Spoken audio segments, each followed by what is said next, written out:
I'm here today with Yancy Perez. He is the regional manager for the Border Grill Group out in Las Vegas. How are you today, Yancy? I'm doing great, Chris, man. I'm telling you, I'm pretty excited to be here with you, and I appreciate your time. So thank you for having me on this morning. Yeah, absolutely. And I don't want to timestamp things too much here, but you guys have the draft going on in Vegas tonight. What's the atmosphere like out there? Oh, the energy in Las Vegas right now with the draft is amazing. It's one of those couple of days that the strip is closed down. People can really go out and walk in the street, and you just see jerseys everywhere. And to have the draft here and Super Bowl next year, I mean, we're pretty excited here in Vegas with all the pro team sports. That is absolutely awesome. Well, congratulations. I'm hoping that your businesses have a huge weekend, which yeah, I'm sure they will, right? Oh, absolutely. With the conventions, vacationers, draft, we're doing very well here in Vegas. Awesome, awesome. Well, the Border Girl Group, and if you wouldn't mind just taking me through that. You're the regional manager. You have a lot going on out there. What are you guys doing out there? Tell us a little bit about your business. All right. Well, Border Grill, owned by Mary Sue Milliken and Susan Finnegar, known as the Two Hot Tamales on the Food Network. And they have their restaurant here at Mandalay Bay. It's been here for 21 years. And we have a couple of quick service concepts that we've been working on and really getting out there. So barbecue Mexicana, which you can find locations at Allegiant Stadium, T-Mobile Arena, and Las Vegas Ballpark, as well as Mandalay Bay. And our newest concept at the arenas as well, Pachamamas, a Peruvian skewered concept. You'll find us at Allegiant, Las Vegas Ballpark, and T-Mobile with that concept as well. So that's everything that we've got going on in Las Vegas, plus a couple of things going out in Southern California as well. Wow, you sound like a very busy man, then, Yancey. That's quite the plateful there. They keep me on my toes every day here. Awesome. Awesome. Well, understanding the scope of what you do and understanding the organization a little bit, how did you end up with this awesome job? I mean, take me through just a couple of minutes of where you started and where you ended up here. Well, I started my career early on at the age of 15. My stepfather was an executive chef out here in Las Vegas, and I became a dishwasher and then a prep cook with him. And then I thought maybe this wasn't for me, and I got an electronics degree, and then I got into bartending. And I was bartending at the age of 21 in some local bars. And I met my lovely wife about 22 years ago. And I went to culinary school at that point. And I was a chef with China Grill Management Group. Did a couple of stints with P.F. Chang's and Cantina Laredo as well. And then my mentor, my executive chef, became general manager and moved me to the front as a manager. And I never looked back. And from there, I went with China Grill, then Border Grill the first time around, worked with Mario Batali for a while at the Venetian. And now I'm back here at Border Grill, and I'm loving life with what we're doing and the expansion that we have. That is awesome. I mean, that's that's the story, right? That's the hospitality story, right? You get in young, you start young, and then all of a sudden you build this career to where it takes you a few minutes to read off what even your job is right now. So that's absolutely awesome, man. Very cool. Very cool. Yeah, and that's the thing in Las Vegas. I mean, hospitality is number one, and we have some of the best hospitality out here. So I've been blessed to be able to work with some amazing restaurant groups and really learn the industry and put an impact on the industry. Awesome. Awesome. Now, with such a diversified portfolio and in so many locations, I've been told over the last several weeks that, with shows that Vegas is back, right? Vegas is busy and to have things like the draft and all the like coming up here. How are you keeping up, from a staffing perspective? I mean, are you finding people to work at all of these locations? Are you still looking? Is your supply keeping up with your demand? How's that going? So, it definitely was difficult coming out of the pandemic.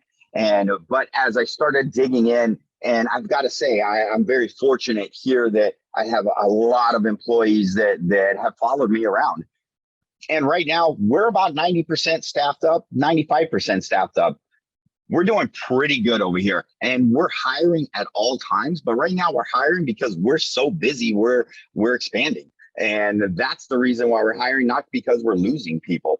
But, a big thing about that is how I treat my employees, the culture of the restaurant business, and how we came out of the pandemic, understanding that there was a couple of little holes in the hospitality industry that we had to fix and plug up, and hopefully we're headed in the right direction. Okay, now we're gonna have to back up on some of that here. So you're shooting 90% plus on your fill rates. You're hiring people who are still walking through the door, and the next thing out of your mouth is culture. So I gotta ask, right? So what makes what you're? I mean, you've worked at a ton of places, right? What makes what you're doing right now different than what you've seen in the industry, prior to this?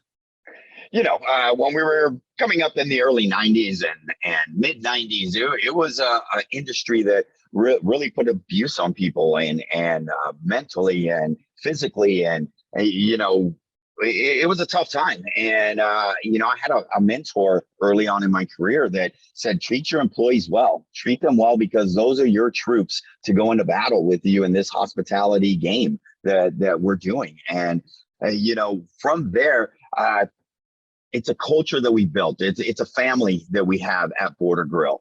There's no front of the house, back of the house division. There's no chefs yelling at people. There's nothing like that. We can go to anybody and talk to anybody about what's going on, and we take advice from our staff, and we have their input be valid, so that they feel that they're part of the operation as well. So culture, to me, very big, and I've been able to create an amazing culture here at Border Grill.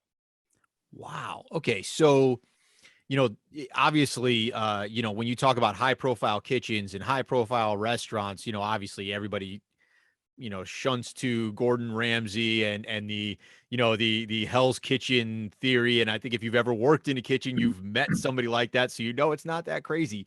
So how are you, what are you all doing in your kitchen to make sure that, that doesn't happen, right? That you all are creating that family environment versus one that is, just pressure and standards and volume. What are you guys doing there? So, a biggest part of that is our chef team. And, with Mary Sue and Susan training the chef team that's here at Border Grill, four out of the five chefs that I have worked for Mary Sue and Susan for over 17 years. So these guys have this down. And from there, we understand that we have to communicate. Front of the house has to communicate with the back of the house. If we just flat seat a restaurant, guess what? Someone's going to fail somewhere, whether it be a server or a line cook or something. So, really managing a floor and making sure the flow of the business is right for what we're doing, that helps out a lot. And secondly is training. Training is a big thing. If we do the training correctly, our staff members already know the answers to questions, and there's no, you don't have 15 servers asking the same question about a dish, because they already know this thing. So with excellent training, treating people as humans, not just as an employee, and getting together every day to have family meal and do a pre-shift and educating the staff. I think all of that, together with the longevity of the staff members that we have here, have really created a very smooth operation. Wow. Okay. So, it sounds like it definitely starts from the top. It sounds like you have an amazing management or amazing ownership group, to be hands-on with the chef and to be able to set the expectation from the top so that everybody understands this is exactly, what we're looking for. That's incredible. And then to be able to train that all the way through. I think one of the things that gets lost a lot of times is, how vital training is.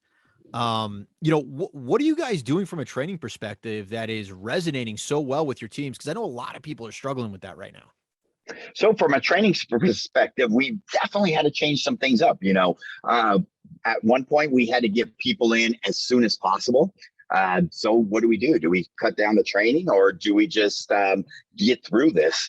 And so what we did is we continued our training program, and we had to just work in the trenches with everybody until we had everyone trained up. So our training program, a big part about it is that we train in the kitchen. Every server, every bartender, every busser, every runner has to have 3 days in the kitchen with the prep cooks, with the line cooks, to see and feel exactly what it takes to put out what we put out. From there, then they train in every single department. including managers. Managers train in every single department. All of my management team can jump into behind the bar and make a drink, behind the line and make a dish if they have to. They all know how to do this. So training for us was very big. We did not want to cut it short. We didn't want to just get people on the floor and, hey, let's see what happens. We wanted to keep that training program in. And I think the employees really respected that. That's outstanding. And I think that, one of the things everybody is realizing post-pandemic, right? I mean, there's so many topics, but, right now, diversification of skill set is pretty much the name of the game. So the fact that, you're not just telling your managers, hey, you need to learn this, you're actually taking the time to show them. I think that definitely has that has real world application in so many different ways. What made you decide to go and take that investment instead of just saying, hey, look, you're a leader. I need you to learn. I need you to figure this out. So, and once again, this starts from the top. Being a chef owned and driven company, the food portion is very big. So we wanted to instill that in everybody, every single employee here. And from there, that's where we took everything we learned in the kitchen, took it right out to the bar. Everything is fresh at our bar. We take that as a culinary experience at the bar, from every syrup we make, from every garnish that we make. And with our standards here at Border Grill, antibiotic hormone-free meats and organic black beans and rice and things like that, we just wanted to really show our staff, understand what it takes to make one margarita in this restaurant. Make sure you understand one taco takes this much labor, from the tortilla to the meat to the marinating to the cooking to everything. And we wanted everyone to be well diverse in the entire restaurant and really be proud of where they're at. And once you get a staff that's proud where they're at, are treated with respect, they stick around with you for years.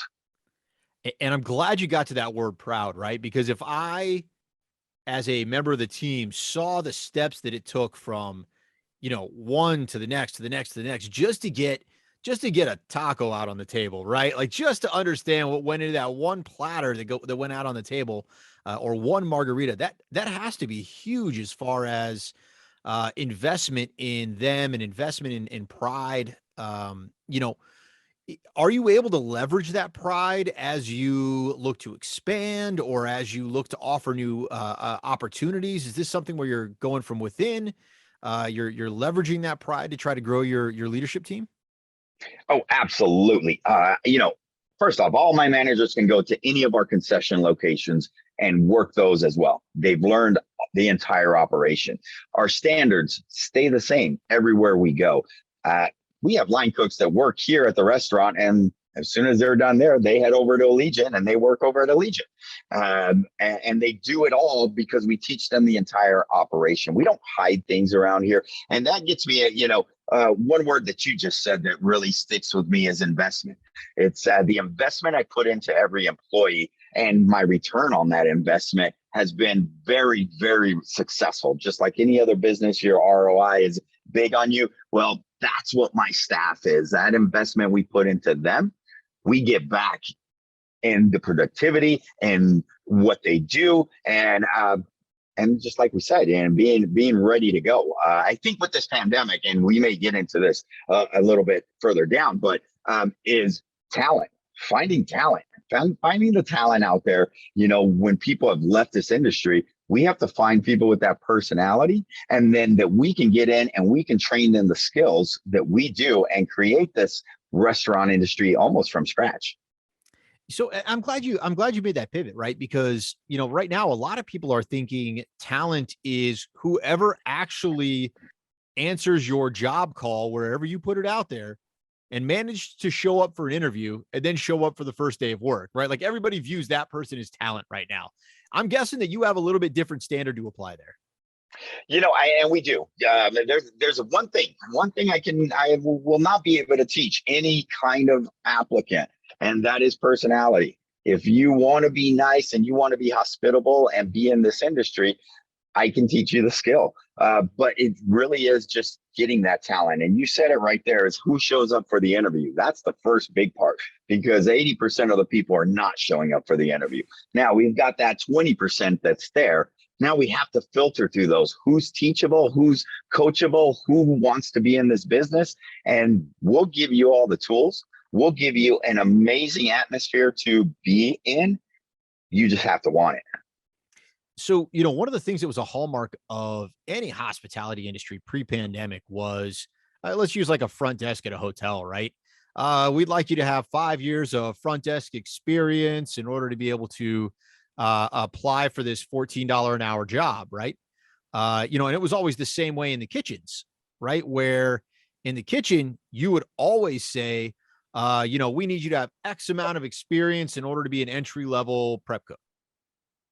Do you still do that? Like, are you still holding everybody to those years of experience, or are you kind of maybe looking at it a little different and looking really more at that personality, teachability, coachability as the biggest factors? A lot of it is, yes, we would love to have people with experience. We would love to have people that are ready to go. But unfortunately, the vast pool out there is not this crowd. So we have to get people that we can coach, that we can train. And it goes through our training program. It's I'm not going to cut the training short. I'm not going to cut corners. I'm going to continue on with our training in the way that it is. Well, and I think that's that's probably like the one big pivot the industry, or one of the big pivots the industry needs to make, behind culture, which is the first thing, is that talent may be defined differently now than it used to be. And so I think that's great that you're confident in your training program. The training program starts at the top with an amazing ownership group, and that you're able to take somebody who's got the coachability, the trainability, the personality, and mold them into somebody that I think, as you said, is going to stay for years, right? And that's it, and this is what I tell people that are looking to become leaders and managers at all times is, remember when you were there, someone had to take me under their wing and teach me what I know now. Finding that talent, it's very rare that we can find someone right off the street that knows everything. But remember where you came from. Someone had to teach you at some point, and you gathered what you learned from that person. But what really makes it even better for me now, in the years before, let's say a decade ago, it was hard for someone to become a server on the Las Vegas Strip unless you knew someone or you had experience from God knows where. Because if you can't get experience on the Strip, but you need experience on the Strip, how does that happen? But now I was able to really promote a lot of my staff members. So that's where this all started, of being staffed up and 90% staff ready to go. It all started with being able to promote people. They bought into us. We promoted them. We trained them to what we needed them to do at that, and give them the skill set to excel in this industry. And then we were able to get in people with no talent in the hospitality industry and teach them the starting building blocks of their career as well. So I've been very lucky, and I think that this really opened my eyes to something that we've never seen before, but we were able to pivot in the right way. And I think a lot of hospitality groups out there are really pivoting correctly right now, trying to reinvent, reorganize this hospitality industry, whether it be from hotels to restaurants to pools to wherever it is. Absolutely. And it's funny because you think about things right now, and you think of it in terms of talent. And I know, listening to your background, and if you listen to my background, the list of properties is as long as my arm, right? What I think people are finding is one of the things we lost was faith and trust during the pandemic, right? I mean, one day everybody was employed, the next day everything's closed and nobody has a job. And not only does nobody have a job, like for like 2 years, nobody had a job, a year and a half, like nobody had a job. And so, I think we're trying to rebuild a lot of that. So it sounds like what you have there, is kind of a model for what organizations need to do moving forward, which is build a place where you can come into, you can grow, and you can sustain a career with. And you know, you've got the benefit of having these satellite businesses as well as your main business, and you know, you're continuing to grow. It sounds like you're doing all the right things to be able to create you know, a place where people can actually, you know, kind of put roots down and grow a career in, which is, I know, something that our industry desperately needs right now. And it does. And this was a big thing coming out of this pandemic that me and the core group talked about. And what do we do? Do we put a band-aid fix on this and bring someone in at double the wage that's going to work? Is that sustainable for a restaurant, for a hotel group? Is that the correct way? Well, instead of doing that, we rode this out. We trained the right people. We had that solid core group of people that were willing to bring new people into this industry. And I think this is what we're seeing across the country, that people have to gain a trust of someone that's coming in, and that we are, as leaders, we know how to give this person the skills to create a career. Hey, we haven't been in some of these positions for years. But we had to come out and break out of our shell and say, hey, I used to be a server. I used to be a line cook. Let me teach somebody how to do this. And that's the part of leadership that's leadership. It's not just, I need 100 rock stars right off the bat. We have to make rock stars at this point. Love it. Absolutely love it. So, you know, you're making rock stars, right? You know, you're welcoming leaders into your organization. You're building up from the bottom. You know, what kind of advice are you giving leaders as they get into the industry right now? I give the leaders coming into the industry to remember, we're all human, first off. And there's a threshold on every employee and every position. Be hands-on. Your staff is going to respect you that much more when you're hands-on and available to them. Doesn't mean you have to be on the floor for 8 hours and you take a section on the floor, but be there for them, support them. They're supporting you every day. They're supporting and making sure your business runs as profitable, runs smoothly. So you have to show that support back. And this goes back to the whole culture thing. I always said, if I could make an impact in this industry at some point, I would do that. And I'm in a position right now that I'm really able to work with an amazing restaurant group with amazing owners and upper executives to be able to give them my vision of how a staff should be run. And, from what I see, I think we're doing pretty good. And I tell all the leaders out there, the new leaders coming out, this is going to be the wave of the future. Make sure that we're able to lead, to train, and build a great team. But that starts with you, and it starts with that person that's leading the team. Wow. Well, that is some phenomenal advice. You know, you are nailing it right on the head there. So I'm glad to see not only do you, understand what has to happen, but that you're actually practicing it, right? And you're practicing it in an organization that's making an impact where you are, which is phenomenal. Speaks well of you, speaks well of your executive team, speaks well of your owners. So congratulations.